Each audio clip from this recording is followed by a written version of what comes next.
Good morning, कैसे हो? तो आज मैं आपको बताऊंगा फीमेल के रिप्रोडक्टिव ऑर्गन्स कि कौन कौन से ऑर्गन्स होते हैं फीमेल में। तो वो देखते हैं। मादा जनन अंगों के प्रमुख 3 भाग होते हैं। कौन कौन से वो? फर्स्ट है प्राइमरी सेक्स ऑर्गन्स। इसमें होते हैं 2 ओवरीज। रिप्रोडक्टिव ट्रैक्ट्स, इसमें कौन कौन से होते हैं? Fallopian tubes, uterus, cervix and vagina. और तीसरा है एक्सटर्नल जेनाइटल। इसमें कौन कौन से आते हैं? Vestibule, clitoris, vulva, vulvar lips and glands, ये होती है। अब देखते हैं कि मादा जनन अंगों के 2 भागों में भी बांटा जा सकता है। कौन कौन से 2 भाग होते हैं मादा जनन के? External genital organs. कौन कौन से? बल्वर लिप्स, बल्वा, वेस्टिब्यूल्स एंड क्लाइटोरिस। अब दूसरा देखो, इंटरनल जेनाइटल ऑर्गन्स कौन कौन से होते हैं? Vagina, cervix, uterus, fallopian tubes and ovaries, ये होती है। अब देखिए ओवेरी क्या है। ओवेरी क्या है? ओवेरी फीमेल रिप्रोडक्टिव सिस्टम के प्रमुख अंग है, क्योंकि ये ही फीमेल गैमिट, अंडाणु और फीमेल सेक्स हार्मोन एस्ट्रोजन और प्रोजेस्टेरोन बनाती है। कौन कौन सा हार्मोन बनाती है? एस्ट्रोजन और प्रोजेस्टेरोन।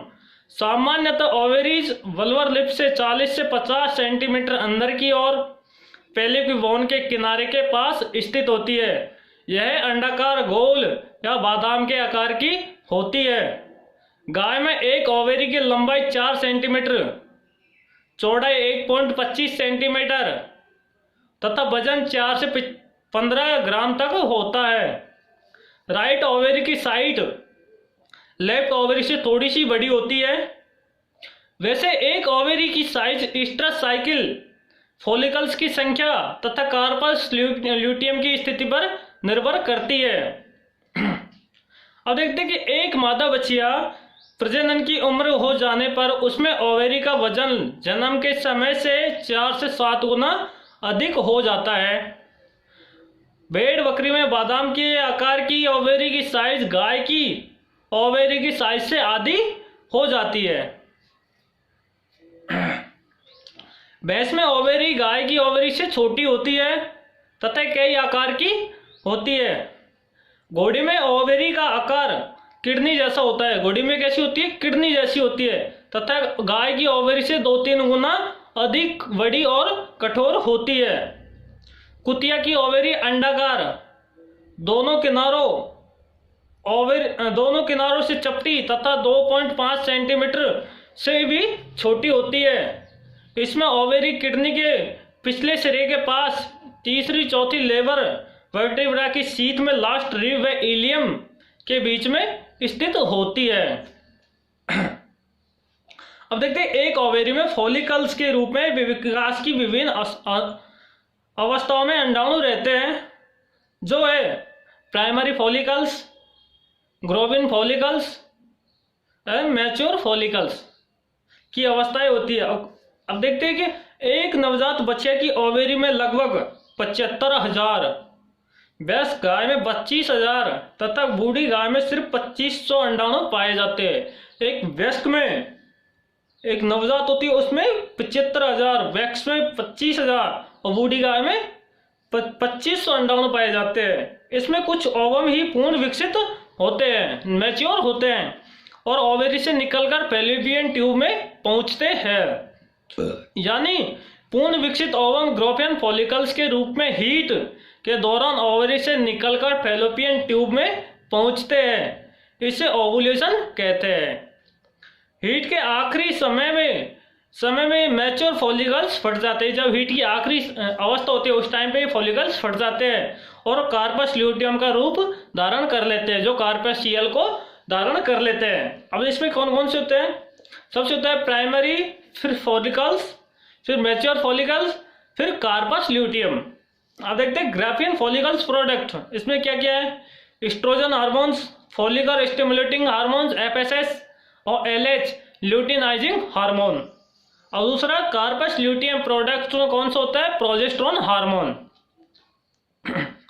जब मैच्योर यानी ग्राफियन फॉलिकल्स फटता है और ओवम बाहर निकलता है यानी ओवुलेशन होता है तो उस स्थान पर हल्की ब्लीडिंग होती है और ब्लड का छोटा क्लॉट बन जाता है।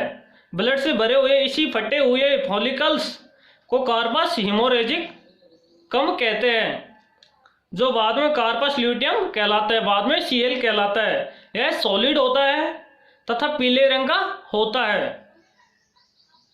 ओवेरी का यह है भाग जहां से प्रोजेस्टेरोन हार्मोन बनता है। एक होलिस्टन हीपर में हीट के दौरान कार्पस ल्यूटियम का आकार शुरू से लगभग 8 मिमी होता है, जो बाद में 15 mm तथा अधिकतम 220.5 mm तक पहुंच जाता है और बाद में यह छोटा हो जाता है। अब देखते हैं कि यदि एक एनिमल प्रेग्नेंट हो जाता है तो कार्पस ल्यूटियम प्रेगनेंसी के आखिरी तक सिकुड़ता नहीं है, वो लास्ट तक सिकुड़ता नहीं है। अब देखते हैं दूसरा फैलोपियन ट्यूब। फैलोपियन ट्यूब क्या है उसके बारे में। एक जोड़ी फैलोपियन ट्यूब ओवेरी के पास से यूट्रस से हॉर्न तक मुड़ी हुई अवस्था में होती है। एक जोड़ी फैलोपियन ट्यूब ओवेरी के पास से यूट्रस के हॉर्न तक मुड़ी हुई अवस्था में होती है। इसी नली का मुख्य काम ओवुलेशन के कम समय ओवेरी से निकले अंडाणु को ले जाना तथा वेजाइना के मार्ग से इसी समय प्रवेश करने वाले शुक्राणु को लाना। फैलोपियन ट्यूब ही वह स्थान है जहां ओवम व स्पर्म का मिलन होता है और भ्रूण बनने की शुरुआत होती है। यहाँ से शुरुआती भ्रूण यानी जाइगोट फिर यूट्रस में आता है और वहीं विकसित हो जाते हैं। फैलोपियन ट्यूब स्पर्म व ओवम के फर्टिलाइजेशन की जरूरत मुताबिक माहौल मुहैया कराती है, उसके अनुसार ही माहौल को बनाती है। वो गाय भैंस घोड़ी में इसकी लंबाई 20 से 30 सेंटीमीटर होती है। कुतिया में फैलोपियन ट्यूब 5 से 7 सेंटीमीटर लंबी होती है, जो कि काफी मोटी फैट की परत से ढकी रहती है। अब देखिए फैलोपियन ट्यूब में कितने भाग है मुख्य, इनफंडिबुलम, एम्पुला और इस्थमस, 3 भाग होते हैं इसके। एम्पुला व इस्थमस के बीच वाले भाग में ही प्राय फर्टिलाइजेशन होता है। जो एम्पुला और इस्थमस होता है, जो उसके बीच वाला भाग होता है, उसमें ही फर्टिलाइजेशन होता है। और ओवेरी के पास वाला भाग चौड़ा कीप जैसा तथा यूट्रस की ओर पतला होता है, बीच का भाग अधिक मुड़ा हुआ होता है। अब देखते हैं गर्भाशय। यूट्रस क्या है। यूट्रस ट्यूब जैसा खोखला भाग होता है जो 2 यूट्राइन हॉर्न तथा एक बॉडी का बना होता है। गाय भैंस में यह है वाई आकार का होता है। इसका अगला भाग फैलोपियन ट्यूब तथा पीछे की ओर वेजाइना होती है। दोनों यूट्राइन हॉर्न भेड़ के सींग की तरह होते हैं। यूट्रस अपने दोनों तरफ पेल्विक बोन व एब्डोमिनल वॉल से ब्रॉड लिगामेंट के जरिए जुड़ा होता है। गाय भैंस घोड़ी में यूट्रस की लंबाई 35 से 60 सेंटीमीटर होती है। बकरी मादा भेड़ गाय में यूट्राइन हॉर्न की लंबाई यूट्रस की कुल लंबाई का लगभग 80 से 90% होती है, जबकि घोड़ी में यूट्रस की कुल लंबाई का आधी लंबाई हॉर्न की होती है। इसी तरह इसमें धीरे धीरे आगे बढ़ जाता है। इसमें क्या है कि कोटिलिडन्स होते हैं। कोटिलिडन्स होते हैं वो कौन कौन से, गाय भैंस बकरी में प्लेसेंटा के बटन जैसी संरचनाओं को कोटिलाइडन कहते हैं। गाय में 70 से 120, बकरी में 88 से 96 तक होते हैं। घोड़ी में डिफ्यूज संरचना होती है। घोड़ी में क्या होती है कि डिफ्यूज संरचना होती है। यूट्रस के कई महत्वपूर्ण कार्य है। मुख्य रूप से भ्रूण का विकास यूट्रस में ही होता है। यूट्रस की साइज, संरचना तथा पोजीशन में ईस्ट्रस साइकिल, गर्भकाल, प्रसव तथा प्रसव के बाद बदलाव होता रहता है। अब देखते हैं सर्विक्स क्या है। सर्विक्स यूट्रस का आखिरी सिरा होता है जो काफी मोटा व गांठ जैसा होता है। यही मुख्य भाग है इसमें। यह भाग एक तरह से वेजाइना व यूट्रस को अलग रखता है। इसका अगला भाग यूट्रस में इंटरनल ओस तथा पिछला भाग सर्विक्स में एक्सटर्नल ओस के रूप में खुलता है। गाय भैंस में यह 2 से 5 सेंटीमीटर लंबी होती है। भैंस की सर्विक्स गाय के मुकाबले सक्रिय व छोटी होती है तथा घोड़ी में भी गाय से छोटी होती है। बकरी व भेड़ में यह गाय की सर्विक्स के बराबर होती है। इसका मुख्य कार्य यूट्रस में इन्फेक्शन होने से रोकना तथा नर मादा की मैटिंग के बाद स्पर्म को रोकना तथा रिजर्वोयर का काम करना। घोड़ी और मादा में तो नेचुरल मैटिंग में नर सर्विक्स में स्पर्म छोड़ देता है। सर्विक्स म्यूकस मेम्ब्रेन भारी सलवटों के रूप में होती है तथा मेम्ब्रेन कैनाल से एक दूसरे में धंसे हुए उभार होती है। सामान्य अवस्था में घोड़ी में सर्वाइकल कैनाल गाय भैंस की अपेक्षा अधिक चौड़ी होती है। हीट के दौरान सर्विक्स म्यूकस मेम्ब्रेन से म्यूकस निकलता है। यूट्रस तथा सर्विक्स से निकलने वाला म्यूकस ही हीट में के दौरान मैटिंग के बाद स्पर्म को आगे बढ़ने में मदद करता है। आप देखते कि वेजाइना क्या होती है। वेजाइना एक नाजुक पतली मेम्ब्रेन वाली नली जैसा होता है। गाय भैंस में इसकी लंबाई 25 से 30 सेंटीमीटर तथा चौड़ाई 10 से 15 सेंटीमीटर होती है। यह मादा व नर का मैटिंग अंग है।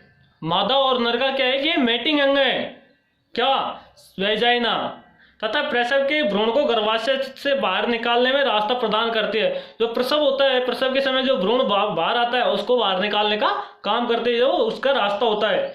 मैटिंग के दौरान गाय बकरी भेड़ में सीमन इसके अगले भाग यानी सर्विक्स के पास छोड़ा जाता है। वेजाइना की आंतरिक म्यूकस मेम्ब्रेन चिकनी, गुलाबी तथा सलवटें भरी होती है। हीट के दौरान वेजाइना की कोशिकाओं से निकलने वाला चिकना पदार्थ मैटिंग में चिकनाई प्रदान करता है।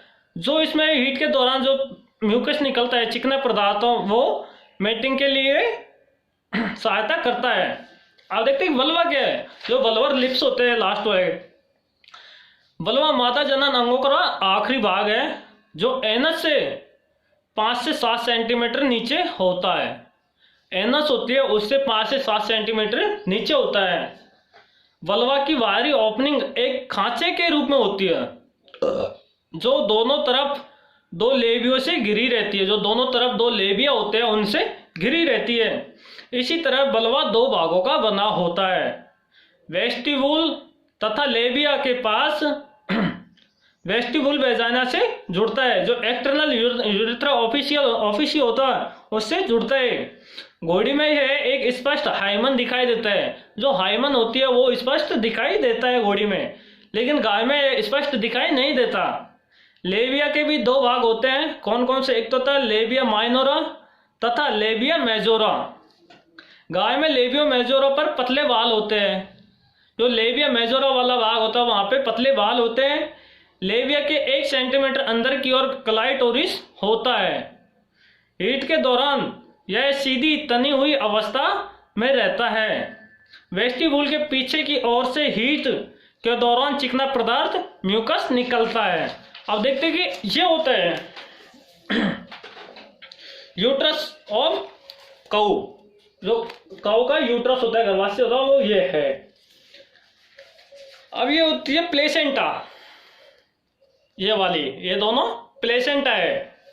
ये तो है घोड़ी की, ये घोड़ी की और ये गाय की। ये भी प्लेसेंटा ही है।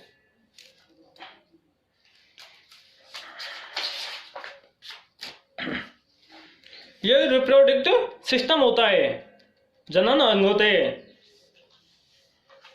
ठीक है ना। तो ये आपको बता दिया मैंने मादा जनन अंग के प्रमुख भाग।